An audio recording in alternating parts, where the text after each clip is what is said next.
आज के लेक्चर का आगाज करते हैं। लेक्चर नंबर हमारा है 10। अच्छा, प्रीवियस लेक्चर में हमने जो प्रीवियस चैप्टर था बेसिकली चैप्टर 1 वो हमारा खत्म हो गया। उस चैप्टर में हमने स्टडी किया था कंपनी से रिलेटेड कुछ बेसिक कंसेप्ट्स और फिर एक खास टाइप ऑफ कंपनी स्टडी किया था, association not for profit, types of company और एसोसिएशन नॉट फॉर प्रॉफिट। अच्छा, जो लास्ट कंसेप्ट हमने इस चैप्टर में पढ़ा था वो कौन सा था? वो था इनकॉर्पोरेशन या रजिस्ट्रेशन ऑफ कंपनी, कि किसी भी कंपनी को, किसी भी टाइप ऑफ कंपनी को आप रजिस्टर कराना चाहते हैं, company limited by share, company limited by guarantee, unlimited company, public company या प्राइवेट कंपनी, किसी भी टाइप ऑफ कंपनी को रजिस्टर करवाना चाहते हैं तो उसका प्रोसेस क्या होगा, ये हमने पढ़ा था लास्ट लर्निंग ऑब्जेक्टिव चैप्टर 1 का। ठीक है, कंपनी इनकॉर्पोरेट होगी। अच्छा, मुझे ये बताइए, जब भी कोई कंपनी इनकॉर्पोरेट होगी, जब भी कोई कंपनी रजिस्टर होगी, तो उसकी रजिस्ट्रेशन के लिए सबसे अहम डॉक्यूमेंट्स क्या जरूरी है बनाना? हमने 4 डॉक्यूमेंट्स पढ़े, 4 चीजें पढ़ी थी रजिस्ट्रेशन के लिए जरूरी है। Memorandum, article, declaration, address. सबसे अहम चीजें क्या थी? मेमोरेंडम और आर्टिकल्स। चैप्टर 2 हमारा सारे का सारा इन्हीं 2 डॉक्यूमेंट्स के गिर्द घूमेगा।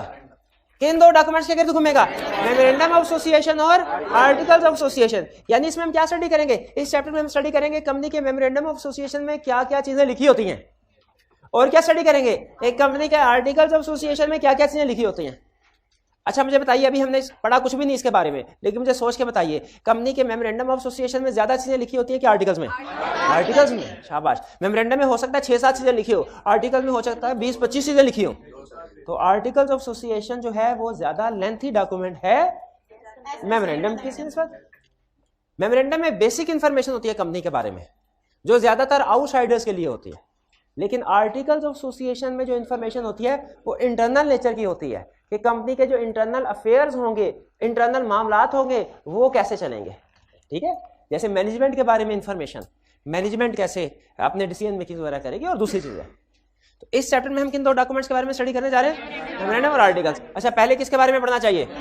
जो अहम चीज पहले ना, मेमोरेंडम के बारे में स्टडी करेंगे। आज के लेक्चर में हम मेमोरेंडम के बारे में सिर्फ एक चीज के एक कंसेप्ट स्टडी करेंगे। क्या? कि मेमोरेंडम की क्लॉजेस क्या हैं, मेमोरेंडम के अंदर किन किन बातों का जिक्र होता है, ये स्टडी करेंगे। कि आप किसी भी कंपनी का मेमोरेंडम एसोसिएशन देखें, उसमें आपको क्या क्या पता चलेगा? क्या कंपनी का एड्रेस उसमें लिखा होगा? लिखा, ये क्वेश्चन नहीं, ये हम देखेंगे। अभी फौरी तौर पे फैसला ना ले, मैं भी लिखा हो मैं भी ना लिखा हो। क्या मेमोरेंडम में ये लिखा होता है कंपनी के मेंबर्स कितने हैं? पता नहीं, मैं भी लिखा हो मैं भी ना। तो ये हम स्टडी करेंगे कि कंपनी के मेमोरेंडम में क्या क्या चीजें लिखी होती हैं, लिखा होना जरूरी है। स्टार्ट करें जी। सबसे पहले कंसेप्ट क्या है? Clauses of memorandum. मेमोरेंडम मतलब मेमोरेंडम ऑफ एसोसिएशन, इसको MOA भी लिखते हैं एब्रीविएट करके। क्लॉजेस का मतलब क्या है? पार्ट्स कह ले। क्लॉजेस एक लीगल टर्म है जिसका मतलब समझ लीजिए कि पार्ट्स, कि मेमोरेंडम के कितने हिस्से होंगे और उसमें क्या क्या इंफॉर्मेशन लिखी होगी। सबसे पहली क्लॉज या पहला पार्ट नेम क्लॉज, जिसमें क्या लिखा होगा? कंपनी का नाम लिखा होगा। और किसका नाम? डायरेक्टर्स का नाम तो नहीं लिखा होगा, शेयर होल्डर का नाम तो नहीं लिखा होगा, कंपनी का नाम लिखा होगा। क्या किसी कंपनी का कोई नाम होता है? नाम होता है, बिल्कुल, और लाजमी है नाम हो। और नाम भी ऐसा हो कि किसी और का ऐसा नाम ना हो। नाम भी ऐसा हो किसी और का ऐसा नाम ना हो। तो कंपनी का नाम क्या है, ये कहाँ लिखा होगा? नेम क्लॉज में। और नाम के साथ वर्ड लिखा होगा लिमिटेड वगैरह, लिमिटेड वगैरह, यानी लिमिटेड तो लिखा ही होगा, लिमिटेड के साथ भी कुछ और भी लिखा होगा, कुछ और भी लिखा होगा। लिमिटेड के साथ कुछ और क्या लिखा होगा? अगर कंपनी लिमिटेड बाय शेयर है तो नाम के साथ वर्ड सिर्फ लिमिटेड लिखा होगा। अगर लिमिटेड बाय गारंटी है तो, पब्लिक लिमिटेड है तो पब्लिक कंपनी है, सिर्फ लिमिटेड लिखा। प्राइवेट है तो प्राइवेट लिमिटेड लिखा होगा। शाबाश। और अगर कोई सब्सिडरी कंपनी है तो, अगर कोई पब्लिक कंपनी है वो सब्सिडरी है किसी होल्डिंग की, लिमिटेड लिखा, सब्सिडरी नहीं लिखा होगा। होल्डिंग के नाम में भी होल्डिंग नहीं लिखा होगा। हाँ, ये ज़हन में रखिएगा, होल्डिंग और सब्सिडरी ये नाम के साथ नहीं लिखे जाते। आपको किसी भी कंपनी का नाम देख के ये तो पता चल जाएगा पब्लिक है कि प्राइवेट है, ये भी पता चल जाएगा लिमिटेड बाय शेयर है, लिमिटेड बाय गारंटी है, अनलिमिटेड है, लेकिन ये नहीं पता चलेगा कि होल्डिंग कंपनी है कि। अच्छा, अगर पहचान रहे हैं आप, कंसेप्ट बिल्ड हो रहा है, तो मुझे बताइए। अब मैं आपको बताऊंगा नाम में क्या लिखा है, आपने मुझे टाइप ऑफ कंपनी बताना है। नाम में लिखा क्या नाम रखें? अल-फलाह वाला क्वेश्चन था, अल-फलाह लिख लेते। Al-Falah private limited, Al-Falah limited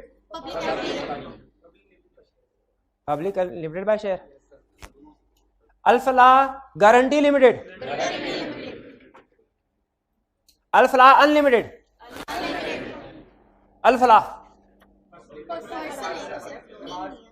Alfalah किसी का नाम सुना? अल्फला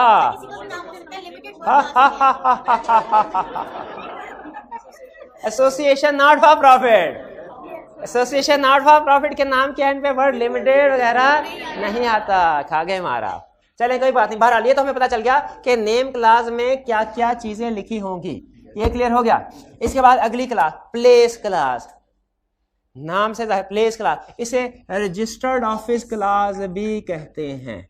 रजिस्टर्ड ऑफिस क्लास, आप चले रजिस्टर्ड ऑफिस के नाम से कर लें तो बेहतर है, प्लेस या रजिस्टर्ड ऑफिस क्लास। इसका मतलब क्या है? कंपनी का रजिस्टर्ड ऑफिस।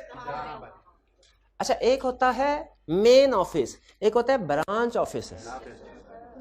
ये एक या ये इसमें हर जगह के का नहीं लिखा होगा कि कंपनी का एक ऑफिस लाहौर में है, कराची में है, 2 मुल्तान में है, 4 पेशावर वगैरह, ये नहीं लिखा होगा, बल्कि क्या लिखा होगा? रजिस्टर्ड ऑफिस जिस जगह पे है। और नॉर्मली रजिस्टर्ड ऑफिस का मतलब मेन ऑफिस या हेड ऑफिस होता है, लेकिन लॉ में मेन ऑफिस या हेड ऑफिस की टर्म यूज नहीं होती। कौन सी टर्म यूज होती है? Registered office. लफ्ज़ रजिस्टर से मुराद वो वाला ऑफिस जिसका एड्रेस रजिस्टर करवाया गया है, रजिस्टर्ड ऑफिस। और मजे की बात सुनिए, रजिस्टर्ड ऑफिस क्लास में हम प्रोविंस लिखेंगे, कंप्लीट एड्रेस नहीं लिखेंगे। प्रोविंस लिखेंगे, कंप्लीट एड्रेस। प्रोविंस का मतलब क्या? मतलब पंजाब, KPK, सिंध, बलोचिस्तान, गिलगित बल्तिस्तान। प्रोविंस नहीं है मेरा ख्याल है। हाँ, प्रोविंस नहीं है ना अभी? नहीं, चलो ठीक। क्या कोई ऐसा हिस्सा है पाकिस्तान का जो प्रोविंस का हिस्सा ना हो किसी? इस्लामाबाद क्लासिक एग्जांपल है, ठीक है, इस्लामाबाद। तो प्रोविंस का नाम लिखा होगा, या अगर parts of Pakistan not part of province, part of Pakistan not part of any province, वो लिखेगा, जैसे इस्लामाबाद। अब मुझे बताइए, रजिस्टर्ड ऑफिस लाहौर में है और ब्रांच ऑफिस सियालकोट में है, क्या लिखा होगा यहाँ पे? पंजाब लिखा होगा जी। नीचे लाहौर लिखा होगा? नहीं, ये उस वक्त है जब प्रोविंस का हिस्सा नहीं है कोई। या तो ये लिखा होगा ऊपर वाली चीज या नीचे वाली चीज। जैसे इस्लामाबाद है, रजिस्टर्ड ऑफिस इस्लामाबाद में है, रजिस्टर्ड ऑफिस क्लास में क्या लिखेंगे? इस्लामाबाद। ये अदर पार्ट ऑफ पाकिस्तान है, अदर पार्ट ऑफ राज्य जो कि पार्ट ऑफ प्रोविंस नहीं है। हाँ जी, फेडरली एडमिनिस्ट्रेटेड एरिया, जो भी है, जो भी है। ये बात समझ आ गई? अच्छा, मुझे बताइए, अगर सक्खर में है रजिस्टर्ड ऑफिस, तो यहाँ पे क्या लिखा होगा? सक्खर नहीं लिखा होगा, यहाँ पे सिंध लिखा होगा, क्योंकि सक्खर सिंध का हिस्सा है और प्रोविंस का नाम आता है मेमोरेंडम में, प्रोविंस का नाम आता है। अगर रजिस्टर्ड ऑफिस मुल्तान में है, चले मुल्तान में है रजिस्टर्ड ऑफिस, क्या लिखा होगा यहाँ पे? पंजाब। रावलपिंडी में है पंजाब, कोयटा में है बलोचिस्तान, मियां चन्नू इंडिया, मियां चन्नू।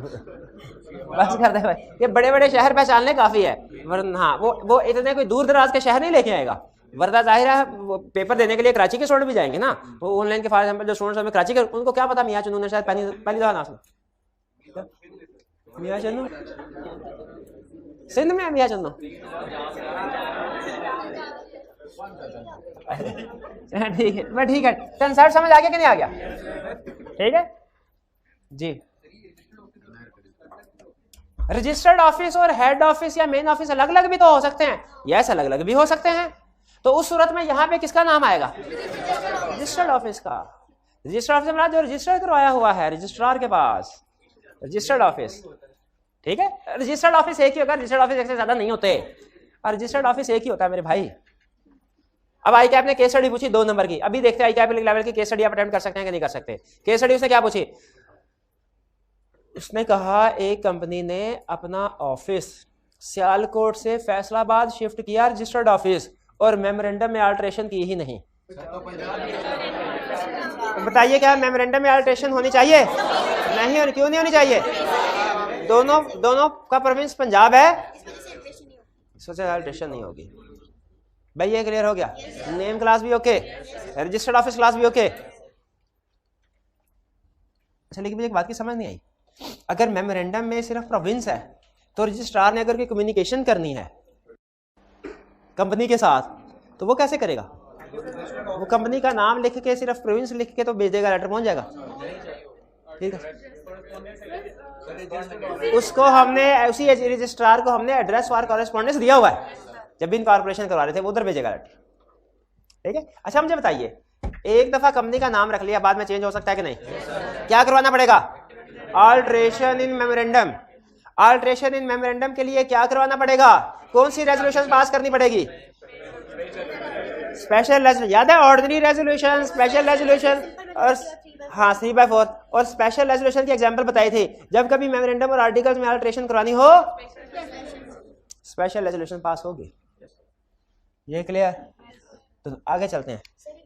एड्रेस वाली बात की थी ना, ये फिर से कर दी क्योंकि उसमें जो मैं पढ़ा था ना रीडिंग ऑब्जेक्टिव क्लास 1 में एड्रेस ऑफ कॉरेस्पॉन्डेंस का, सिर्फ वो तो वही एड्रेस ना कि जहाँ पे इसको रजिस्टर्ड ऑफिस होगा। हाँ जी, ये बात क्या आपने कहा कि उसने एड्रेस ऑफ कॉरेस्पॉन्डेंस लिखा होगा तो वो ऑलरेडी लिखा होता है ना, उसकी बात की चीज नहीं लेक्चर के बाद नहीं, लेक्चर के अंदर ही, नो प्रॉब्लम, ताकि सारे स्टूडेंट का भला हो और ये जो ऑनलाइन स्टूडेंट्स का भी भला हो। जब भी कोई आपका एक सवाल लेक्चर का हिस्सा बन रहा है ना, वो परमानेंटली सारे स्टूडेंट्स के लिए फायदे का बायस बन जाता है। इनका क्वेश्चन ये है, क्या है क्वेश्चन? नहीं मैं वैसे मजाक कर रहा हूं, मुझे पता है। क्वेश्चन इनका ये है कि एड्रेस हमने भेजा, हमने तो जब इनकॉर्पोरेशन के डॉक्यूमेंट्स दे रहे थे उस वक्त भी एड्रेस भेजा था, उस वक्त भी वही रजिस्टर्ड ऑफिस ही था, तो ये भी एड्रेस भेजा रजिस्टर्ड ऑफिस ही। अच्छा एग्जांपल देते हैं, ये इस जगह जहां पे आप बैठे हैं, फर्ज कीजिए किसी कंपनी का रजिस्टर्ड, इसका एड्रेस क्या है? इसका एड्रेस है 18L मॉडल टाउन लाहौर, ये है इसका एड्रेस। ये अगर आप कोई लेटर वगैरह लिखेंगे इस एड्रेस के ऊपर तो ये पहुंच जाएगा कॉलेज में। ठीक है। जब हमने रजिस्ट्रार को डॉक्यूमेंट सबमिट करवानी है ना, उसमें जो एड्रेस देना है कॉरेस्पॉन्डेंस के लिए वो ये पूरा एड्रेस देना है 18L मॉडल टाउन लाहौर। लेकिन जो मेमोरेंडम में प्लेस क्लास या रजिस्टर ऑफिस क्लास में लिखना है वो सिर्फ एक लफ्ज लिखना है, पंजाब। क्लियर हो गया दोनों में फर्क? वो भी एड्रेस था, ये भी रजिस्टर्ड ऑफिस क्लास है, लेकिन इसमें कंप्लीट एड्रेस नहीं है, सिर्फ प्रोविंस का नाम है, जिससे पता चल जाए किस प्रोविंस में है। जी जी।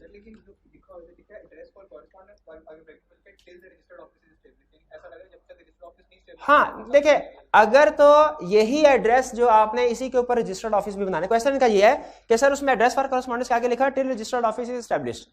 अगर तो यही एड्रेस आपका रजिस्टर्ड ऑफिस बाद में बन जाता फिर तो कुछ भी करने की जरूरत नहीं है। लेकिन जो अगर आपने इनिशियली एड्रेस दिया, बाद में रजिस्टर्ड ऑफिस किसी दूसरे एड्रेस पे बना रहे हैं, तो चूंकि चेंज कर रहे हैं रजिस्टर्ड ऑफिस, तो वो फिर आपको बताना पड़ेगा रजिस्ट्रार को। बात समझ आई? नहीं आई? फिर से सुने। नहीं अच्छा, अब मैं जरा एग्जाम के पॉइंट ऑफ व्यू से ना 2-3 क्वेश्चन आपसे पूछने लगा। रजिस्ट्रार को एड्रेस दिया लामा, ये इसका मॉडल टाउन का, ठीक है। मेमोरेंडम में क्या लिखा होगा? मेमोरेंडम में पंजाब। और जो कम्युनिकेशन के लिए एड्रेस दिया उसमें क्या लिखा होगा? Model town. बाद में इसको शिफ्ट करके लामा इकबाल टाउन ले गए। पहले बताइए क्या मेमोरेंडम में अल्टरेशन की जरूरत है? क्योंकि लामा इकबाल टाउन के साथ ये भी लाहौर में ही है, पंजाब में ही है, लेकिन क्या रजिस्ट्रार को बताने की जरूरत है? यही वो कह रहा है। हाँ कम्युनिकेशन कि जब कभी आप अपना ऑफिस उठा के साथ वाली सड़क पे भी ले जाना तो रजिस्ट्रार को फिर, क्योंकि उसने कम्युनिकेशन करनी, उसके लेटर नहीं पहुंचेंगे वरना आपके पास। लेकिन मेमोरेंडम को की अल्टरेशन की जरूरत सिर्फ उसी वक्त पड़ेगी जब एक प्रोविंस से दूसरे प्रोविंस में जाएंगे या पार्ट ऑफ प्रोविंस से आएंगे। हाँ, क्या रजिस्ट्रार को जो इन्फॉर्म करना है प्रेस्क्राइब, अभी हमने नहीं पढ़ा, लेकिन शायद कोई टाइम हो, मे भी 15 दिन के आसपास का कोई टाइम हो कि जिसमें हमने करना, अभी नहीं पढ़ा, या शायद 7 दिन का होगा, ये अभी देखेंगे इसको, ये भी पढ़ेंगे। हाँ जी। अच्छा, लेकिन ना हमने कहा ये असल में ना डेज याद करना हमेशा मेरे लिए मसला होता है। लॉ में किसी जगह पे 7 दिन है, किसी जगह पे 15 दिन, किसी जगह 28 दिन, किसी जगह 30 दिन, 45 दिन, 35 दिन। तो हमने क्या किया है, एंड पे ना एक आप अगर बुक है ना, इसके एंड पे देखें सारे डेज इकट्ठे करके रख दिए। फारिग बैठे ना, कभी अफ्तारी में अभी 25 मिनट है, कुछ काम करने को दिल नहीं कर रहा और रोजा भी जल्दी नहीं खुल रहा, टाइम गुजर नहीं रहा, तो फिर क्या करना है हमने, ये डेज को पढ़ना शुरू कर देना। हाँ ये 10-15 पता नहीं चलेगा आपको कब अफतारी हो गई है, ऐसी नींद आएगी। आगे चलते हैं, principal line of business class.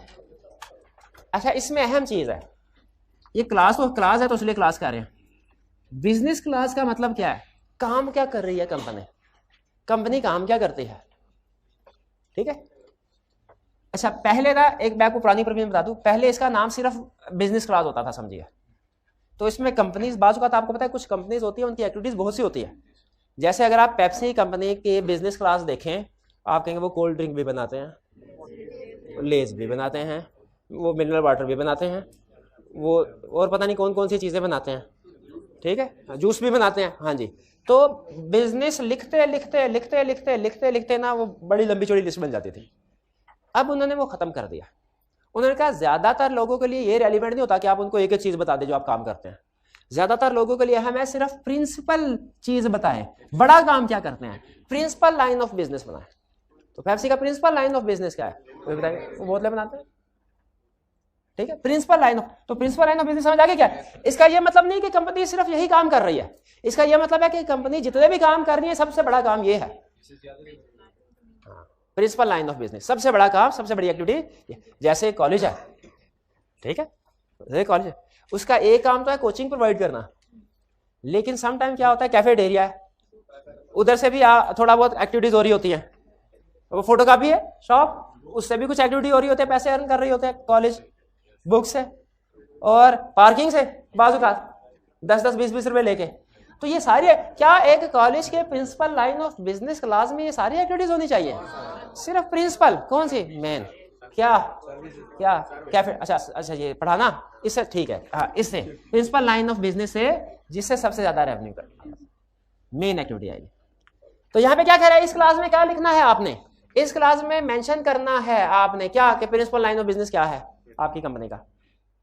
अच्छा, क्या प्रिंसिपल लाइन ऑफ बिजनेस बाद में चेंज हो सकता है? यस, हो सकता है, हो सकता है, हर क्लास ही चेंज हो सकती है, ये ध्यान में रखिएगा। आर्टिकल में हर क्लास है, सिंपल वर्ड मेंशन करना एंड मैच विद नेम, और ये principal line of business name के साथ मैच होना चाहिए, ठीक है।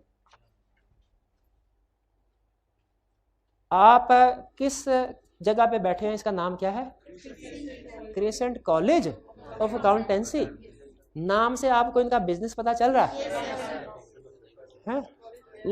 अच्छा, लेकिन इसमें कैफेटेरिया है, उसमें बाज़ औक़ात समोसे पकोड़े भी होते हैं, तो कैसा लिख सकते हैं, क्रिसेंट पकोड़ा शॉप लिख सकते हैं? नहीं लिख सकते, ये गलत होगा, क्यों? Principal line of business. तो वो कह रहा है नाम में ऐसा लफ्ज होना चाहिए जो आपके लाइन ऑफ बिजनेस के साथ मैच करता हो, या इसको यूं कह ले, लाइन ऑफ बिजनेस जो भी है वो नाम के साथ मैच करती हो। नाम और काम, शाबाश, मिलते जुलते हो, बेहतरीन। ये कौन था जो बोला था, शाबाश। नाम और काम, नाम और काम ये मैच होते हो, नाम में काम आता हो, नाम में इस लाइन का मतलब क्या है कि principal line of business must match. इसके लिए एक मुश्किल सा वर्ड लिखा हुआ, कमेंजुरेट विद, पता नहीं कुछ इस तरह का लफ्ज लिखा हुआ है, मुश्किल नहीं, यहाँ पे हमने आसान करके लिखा हुआ है, आई क्या की बुक में मुश्किल सा लफ्ज लिखा हुआ है। तो इसका मतलब क्या हुआ कि नाम और काम मैच होते हो, यानी नाम से पता चले काम क्या है, ठीक है। आप किसी भी कंपनी का नाम बता सकते हैं, किसी नहीं कंपनी ये पार्टनरशिप है, ये फर्म्स है। आदम जी इंश्योरेंस कंपनी आपने सुना कभी ना? बताइए इसके, सुजुकी नहीं, सुजुकी मोटर्स, सर्च गूगल मारो, जरा गूगल मारो, सुजुकी है कि सुजुकी मोटर्स है, जरा देखो पाकिस्तान की जिसके ऊपर कंपनीज एक्ट अप्लाई करवाना है, ये कंपनीज एक्ट के प्रोविजन है। फॉरेन एग्जांपल ले, पहले मुझे बताया आदम जी इंश्योरेंस कंपनी सुना कभी नाम? आदम इंश्योरेंस नहीं सुना हुआ? फातिमा फर्टिलाइजर नाम ये सुना हुआ है? तो ये क्या कहते हैं, फर्टिलाइजर का नाम में काम पता चल रहा है ना, ये कह रहा हूं कि नाम आदम जी इंश्योरेंस कंपनी, नहीं मजाक में कह रहा हूं, नहीं जिस तरह उन्होंने बताया ना वो ज़हन में बैठ जाता है, जोर दे के कोई लफ्ज बोले ना ज़हन में बैठ जाता है। तो आदम जी इंश्योरेंस कंपनी, जो इंश्योरेंस का लफ्ज है ये हमें बता रहा है इसका लाइन ऑफ बिजनेस क्लास। भाई ये बात समझ आ गई? लेकिन याद रखिए प्रैक्टिकली कुछ कंपनीज ऐसी हैं जिनके नाम में उनका काम नहीं लिखा होता, जैसे कैंडी क्रश, ये कंपनी थोड़ी, फौजी फाउंडेशन, ये ऐसी कंपनीज है जो कंपनीज एक्ट 2017 से पहले रजिस्टर हो चुकी थी। ये जो प्रोविजन आई है ना मैच होना चाहिए, ये कंपनीज एक्ट में प्रोविजन आई है 2017 में। तो 2017 में जो पुरानी कंपनीज ने जब ये प्रोविजन आई तो वो चीख पड़ी, उन्होंने कहा सर हमने साल लगा के अपने नाम की गुडविल क्रिएट किया है और अब आप ये प्रोविजन लगा के नाम में काम भी आना चाहिए, हमारा नाम चेंज हो जाएगा, हमारा नाम चेंज हो गया तो एक ब्रांड रिकॉग्निशन जो होती है वो चेंज हो जाती है। तो फिर ला ने कहा अच्छा ठीक है पुरानी कंपनीज पुराने रूल के मुताबिक चलें, आज के बाद नई कंपनी जो भी रजिस्टर्ड होगी उसका काम और नाम मैच होना चाहिए। हाँ जी क्लियर। अच्छा मुझे ये बताइए कंपनी कोई भी बिजनेस में इन्वॉल्व हो सकती है, कोई भी काम बिजनेस नहीं, इलीगल काम नहीं कर सकती। 3 तरह के काम होते हैं, एक इलीगल या प्रोहिबिटेड कहते हैं, एक कहते हैं रिस्ट्रिक्टेड, एक कहते हैं अलाउड। 3 बिजनेस है, कौन कौन से?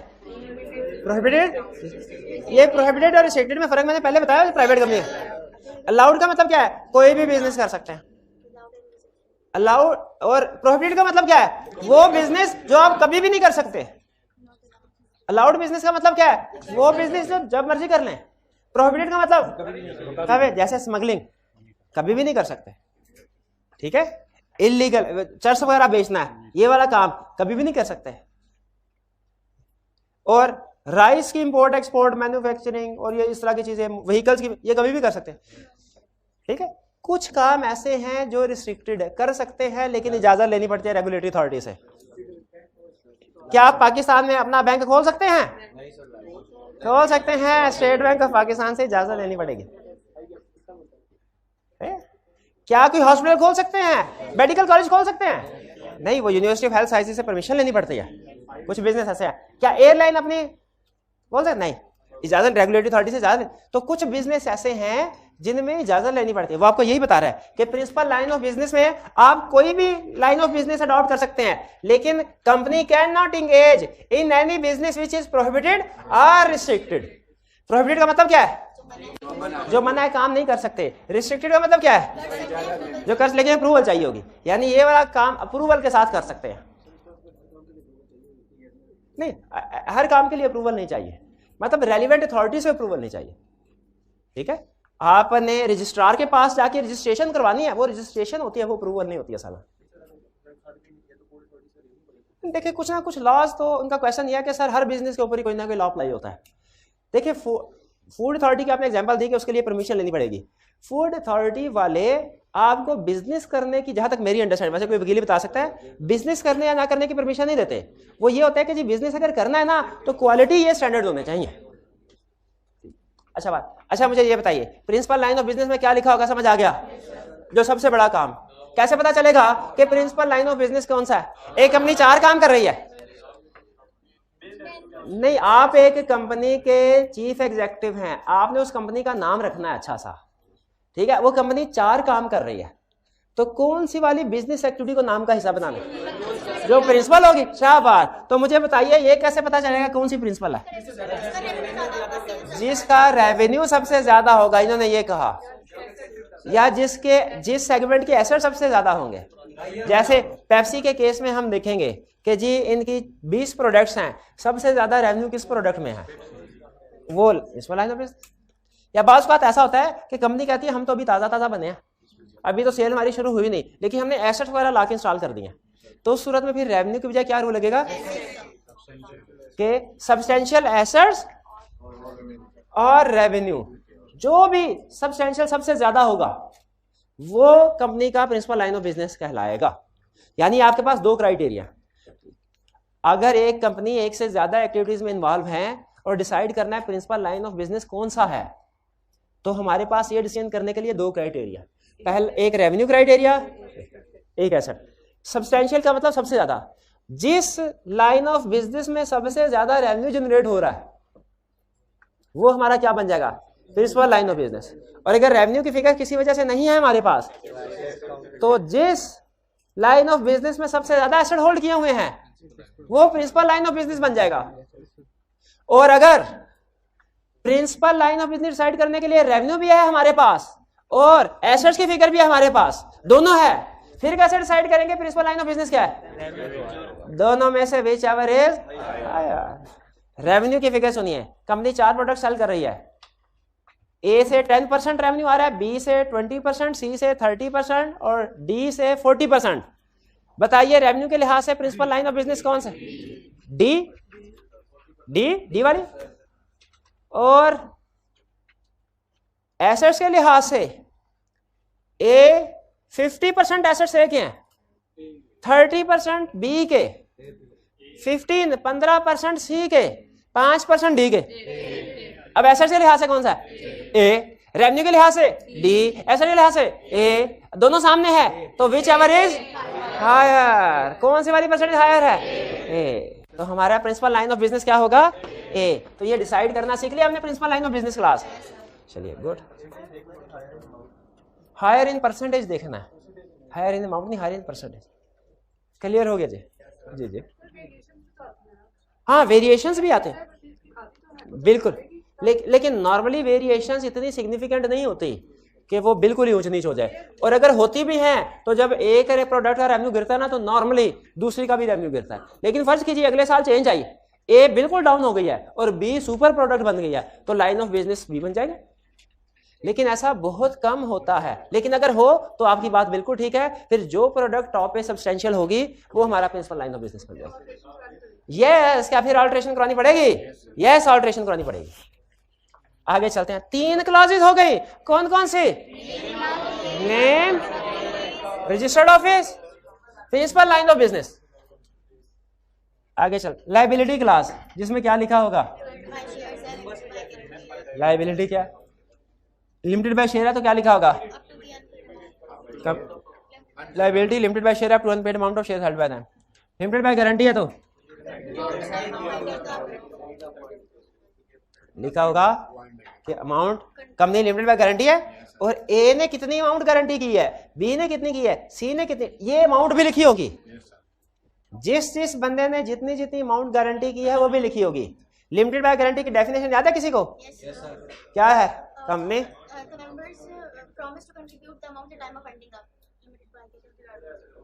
इसमें आर्टिकल्स और मेमोरेंडम का लफ्ज तो आ ही नहीं रहा। Company limited by guarantee definition क्या थी?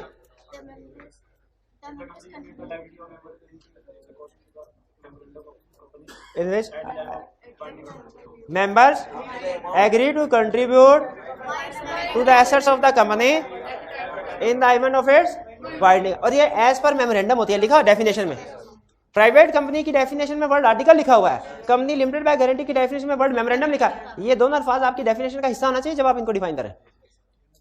तो इसीलिए यहाँ पे अमाउंट गारंटीड भी लिखी हुई है। और अगर अनलिमिटेड कंपनी है तो लिखा होगा अनलिमिटेड लायबिलिटी। तीनों क्लियर? लायबिलिटी क्लास 4 क्लासेस हो गई। पहली को name, registered office, principal line of business, liability class, फिर ऑथोराइज शेयर कैपिटल क्लास। अच्छा, अब ये गौर से देखिएगा ऑथोराइज शेयर कैपिटल क्लास कैसे होती। लिखा होता है ऑथोराइज्ड शेयर कैपिटल, नीचे क्या लिखा होगा? 100,000 शेयर्स ऑफ ₹10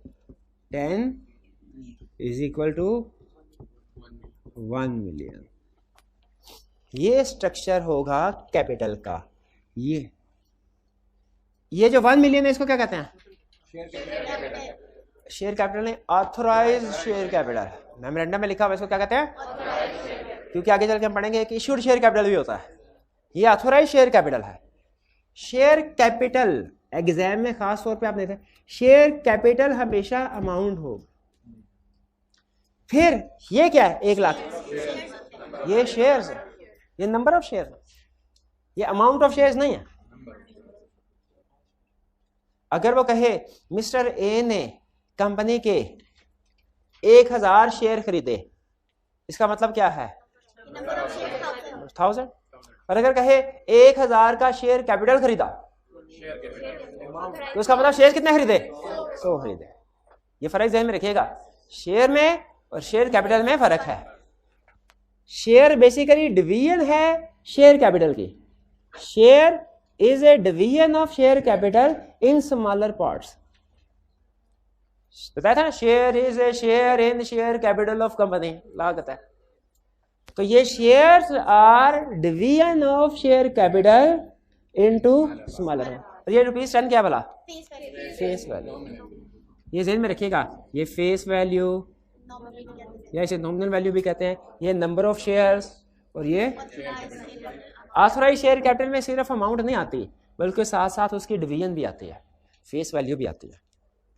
ये ज़हन में रखिएगा, शेयर कैपिटल वाले चैप्टर में हम इसको पढ़ेंगे। वहां पे पता क्या पूछेगा? कहेगा एक कंपनी के 1 लाख शेयर हैं ₹10 ईच के, total share capital 1 million. Company इसको चेंज आल्टर करना चाहती है। कंपनी चाहती है 10,000 शेयर ऑफ ₹100 ईच बन जाए, 10,000 शेयर ऑफ ₹100 ईच बन जाए। टोटल ऑथराइज कैपिटल 1 मिलियन ही रहे। बताइए अल्टरेशन की जरूरत है कि नहीं मेमोरेंडम में? है, इसलिए कि ऑथराइज शेयर कैपिटल में अमाउंट्स के साथ साथ डिवीजन भी आती है। अगर अमाउंट तो सेम है लेकिन डिवीजन चेंज हो रही है तो अल्टरेशन इन मेमोरेंडम होगी। ऑथराइज कैपिटल क्लास भी क्लियर हो गया कि टोटल कैपिटल विद डिवीजन। अच्छा, कहता है ये ऑथराइज कैपिटल क्लास उस वक्त आएगी जब कंपनी का शेयर कैपिटल, ये बात मुझे समझ नहीं आई।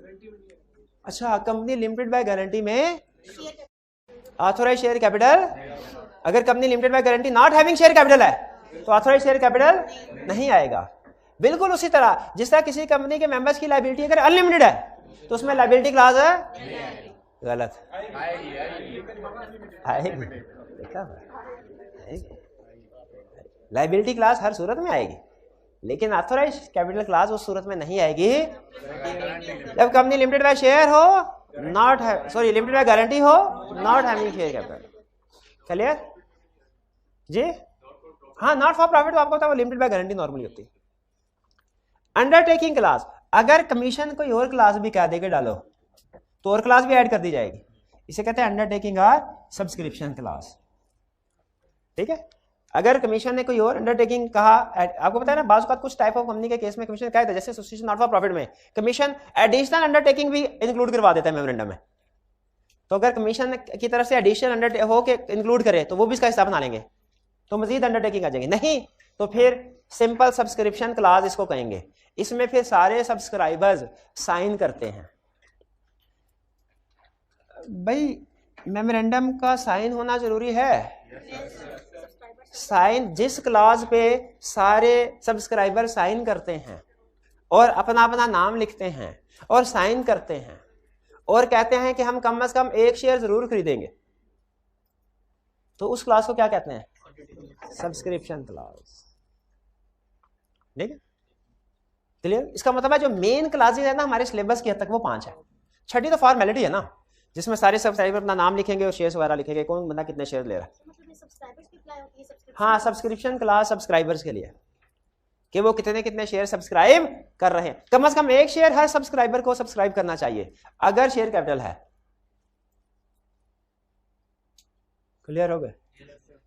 अच्छा, मुझे बताइए, एक कंपनी ने पैसे इकट्ठे करने हैं, उसके पास कितने सोर्सेज हैं जिनसे पैसे इकट्ठे कर सकते हैं? 2, शेयर इशू कर ले या बारो कर, लोन ले ले, बोरिंग कर ले, शेयर्स या डिबेंचर बोरिंग। अगर एक कंपनी के मेमोरेंडम में शेयर कैपिटल के बारे में कुछ नहीं लिखा हुआ, क्या वो शेयर कैपिटल इशू कर सकती है? मेमोरेंडम में शेयर कैपिटल के बारे में कुछ नहीं लिखा हुआ, शेयर कैपिटल इशू कर सकती है? नहीं कर सकती। शेयर कैपिटल का मेमोरेंडम में लिखा होना जरूरी है। अच्छा, अगर एक अगला क्वेश्चन, अगर एक कंपनी ने लोन के बारे में कुछ नहीं लिखा हुआ मेमोरेंडम में, क्या वो लोन ले सकती है? अच्छा, ये बड़े डिस्प्यूट वाला क्वेश्चन है कि शेयर के बारे में तो रूल है, इक्विटी के बारे में रूल है, मेमोरेंडम में लिखा होगा, जिक्र होगा तो फिर इशू कर सकती है, वरना नहीं।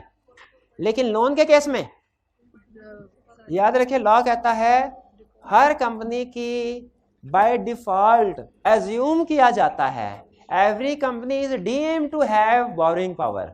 एवरी कंपनी इज डीम्ड का मतलब क्या होता है? एज्यूम्ड। अकाउंटिंग में जिसे आप कहते हैं assumed, assumed, it is assumed, उसे लॉ में कहते हैं deemed, it is deemed, a company is deemed to have borrowing power, it is not required to mention it in memorandum of association. ये ध्यान में रखिएगा। कई की केस स्टडी में उसने कहा कंपनी का सीईओ लोन लेने के लिए गया बैंकर के पास, बैंकर ने कहा मेमोरेंडम दिखाओ, मेमोरेंडम दिखाया, बैंकर ने कहा इसमें तो बोरिंग पावर का जिक्र ही नहीं है, क्या आप लोन ले सकते हैं कि नहीं ले सकते। सीईओ ने कहा हो सॉरी सर गलती हो गई, अगली हमारी शेयर होल्डर्स की मीटिंग होगी ना उसमें हम मेमोरेंडम की अल्टरेशन करवा के तो आपको रिवाइज मेमोरेंडम जमा करवा देंगे, बराए मेहरबानी हमें लोन इशू कर दे जल्दी। हमें बैंक ने लोन इशू कर दिया, क्या बैंक ने सही किया? यस, बैंक ने सही किया। मेमोरेंडम में लिखा होना जरूरी नहीं है ना बोरिंग पावर का, तो नहीं लिखा हुआ था तो सही था, तो दे दिया उसने, मैंने लोन दिलवाया है। इसका मतलब ये है कि सीईओ भी फारिग है और बैंकर भी फारिग है, लेकिन दोनों गलत बंदों ने मिलकर एक सही फैसला कर लिया। बैंकर को भी नहीं पता कि बोरिंग पावर मेमोरेंडम में नहीं होती, सीईओ को भी नहीं पता नहीं होती, लेकिन उसने वादा कर लिया कि अगली दफा जब शेयर होल्डर्स की मीटिंग होगी हम इसमें अल्टरेशन करवा देंगे। तो उसने कहा मेहरबानी लोन ना रोके, लोन अभी इशू कर दे। बैंक ने लोन इशू कर दिया। वैसे भी लोन इशू किया जा सकता था, अगर मेमोरेंडम में बोरिंग पावर नहीं लिखी हुई ना फिर भी कंपनी बारो कर सकती है। बोरिंग पावर नहीं लिखी, बोरिंग पावर का कंपनी में लिखा, मेमोरेंडम में लिखा होना जरूरी है। मैं क्लियर हुई? फिर एक और कंसेप्ट है companies act to override memorandum of association, articles of association. Override का मतलब क्या है? सुपरसीड करना। ओवरराइड का मतलब क्या समझाएं आपको? ओवरराइड का मतलब है मोर इंपोर्टेंट। ओवरराइड का मतलब क्या है? अच्छा मुझे ये बताइए, पाकिस्तान का आइन ऊपर है कॉन्स्टिट्यूशन के पार्लियामेंट की कोई रेजोल्यूशन या हाई कोर्ट का कोई ऑर्डर या जज की कोई किताब, किसी जज की कोई किताब, सबसे ऊपर कॉन्स्टिट्यूशन। उसी तरह आपके सामने डिफरेंट डॉक्यूमेंट्स के नाम लिख रहा हूं। एक है कंपनीज एक्ट 2017, एक है मेमोरेंडम ऑफ एसोसिएशन, एक है आर्टिकल्स ऑफ एसोसिएशन और एक है रेजोल्यूशन। रेजोल्यूशन ठीक है, जो कि जनरल मीटिंग की भी हो सकती है और बोर्ड मीटिंग की भी हो सकती है। जरा मुझे बताइए इन चारों डॉक्यूमेंट्स में से सबसे अहम कौन सी है? उसके बाद इसका मतलब क्या है? मोर इम्पोर्टेंट होने का मतलब पता है क्या? लीगली कि पहले इसको फॉलो करना है। अगर इसमें और इसमें कंफ्लिक्ट आया ना तो ऊपर वाले को पहले फॉलो करना है। अगर इसमें कंफ्लिक्ट आया, इसमें कंफ्लिक्ट आया, इस ध्यान में रखिएगा। आगे चल के केस स्टडी में कहेगा कि लॉ ये कहता है एक पब्लिक कंपनी के कम से कम 3 मेंबर होने चाहिए, लेकिन शेयर होल्डर्स ने रेजोल्यूशन पास की कि 2 मेंबर भी हो गए तो काम चलेगा। क्या ये रेजोल्यूशन वैलिड है? हमने कहा नहीं, क्योंकि ये कंपनीज एक्ट के अगेंस्ट है। कंपनीज एक्ट के अगेंस्ट है। ठीक है, फिर से बताइए, कंपनीज एक्ट ने एक जगह पे कहा हुआ है कि, अच्छा जी ध्यान में रखिएगा, एक टेक्निकल सेंटेंस बोलने लगा हूं, शायद समझ नहीं आएगा आपको। एक होता है डिफरेंट होना, एक होता है कंफ्लिक्ट होना। दोनों में फर्क है, दोनों में फर्क है। ये भाई डिफरेंट है इनसे, ठीक है, इन भाईजान की दाढ़ी है इनकी नहीं है, डिफरेंट है ना, लेकिन इसका ये मतलब नहीं है कि इनका कंफ्लिक्ट भी हो जरूरी है। कंफ्लिक्ट होना जरूरी नहीं है।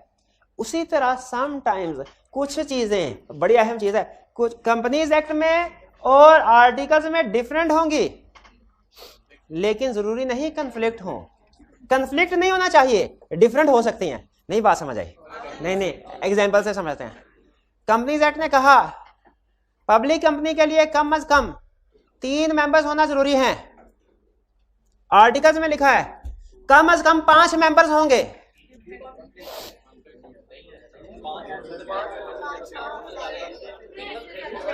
बताइए आर्टिकल्स की बात वैलिड है कि इनवैलिड? वैलिड है।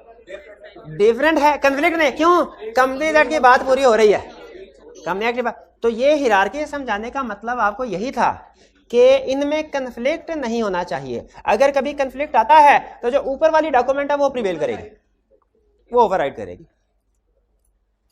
क्लियर हो गया?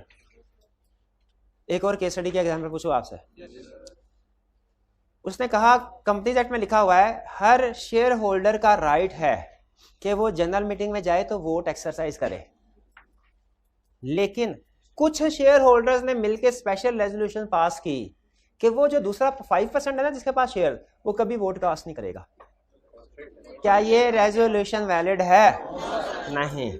क्यों? कन्फ्लिक्ट है। कंपनीज एक्ट उसको जहां हर एक का राइट है, वो अगर वोट एक्सरसाइज करना चाहे तो उसको रोका नहीं चाहिए। तो ये कंसेप्ट है कि इन डॉक्यूमेंट्स में कंफ्लिक्ट नहीं होना चाहिए, अगर कंफ्लिक्ट है तो ऊपर वाली डॉक्यूमेंट प्रिवेल करेगी। ये है इसका मतलब। Companies act to override memorandum, articles, आगे रेजोल्यूशन भी लिख सकते हैं। यहां तक क्लियर? अब ऐसा कीजिए, आपको 3 मिनट दिए जा रहे हैं, आप एक दफा ये लर्निंग ऑब्जेक्टिव 1 है चैप्टर 2 का, इसकी रीडिंग कर लीजिए, फिर इसके बाद हम पास्ट पेपर के क्वेश्चन की तरफ चलते हैं। ठीक है जी? टाइम काहे का हो गया? अभी 10 मिनट है, खुदा का खौफ करें। 2:20 2:25 है आपकी क्लास का टाइम। 1:15 से लेके 2:25 तक है, 1:10 से लेके 2:20 तक है।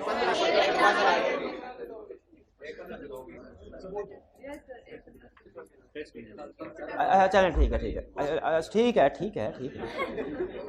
आपने कल लाजमी ये 3 क्वेश्चन सॉल्व करके लाने हैं रिटन फॉर्म में, और आज जैसे ही 6:30 बजेंगे और टाइम बमुश्किल आगे गुजरेगा। नहीं 6:30, हाँ तो फिर आपने क्या, हाँ रोजा का नहीं, 6:30 नहीं, थोड़ा टाइम पहले, 5:45 बजे।